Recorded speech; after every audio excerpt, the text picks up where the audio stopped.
এবার বাংলাদেশ থেকে যুক্তরাষ্ট্রে রপ্তানিকৃত পণ্যের উপর শুল্ক বাড়িয়ে ৩৭% করেছে ট্রাম্প প্রশাসন। এতদিন দেশটিতে বাংলাদেশি পণ্যের উপর গড়ে ১৫% শুল্ক কার্যকর ছিল। নতুন এ শুল্ক বৃদ্ধির ফলে বাংলাদেশের রপ্তানি খাতে, বিশেষ করে তৈরি পোশাক শিল্পে বড় ধরনের প্রভাব পড়তে পারে বলে আশঙ্কা করছেন অর্থনীতিবিদরা। হোয়াইট হাউসে এক সংবাদ সম্মেলনে নতুন শুল্ক কাঠামোর ঘোষণা দেন মার্কিন প্রেসিডেন্ট ডোনাল্ড ট্রাম্প। তিনি এটিকে যুক্তরাষ্ট্রের অর্থনৈতিক স্বাধীনতার অংশ হিসেবে বর্ণনা করেন।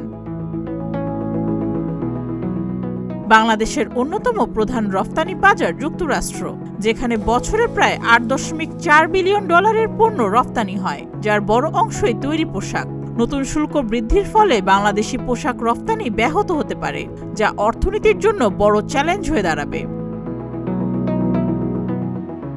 যুক্তরাষ্ট্র শুধু বাংলাদেশের উপরই নয়, বিভিন্ন দেশের পণ্যের উপরও শুল্ক বৃদ্ধি করেছে। ট্রাম্প প্রশাসনের এই পদক্ষেপকে আমেরিকা ফার্স্ট নীতির অংশ হিসেবে দেখা হচ্ছে। নতুন এই শুল্ক নীতির ফলে বাংলাদেশ সহ বিভিন্ন দেশের ব্যবসা বাণিজ্যে কী ধরনের প্রভাব পড়বে তা নিয়ে সংশ্লিষ্ট মহলে উদ্বেগ তৈরি হয়েছে। সুস্মিতা, প্রতিদিনের বাংলাদেশ।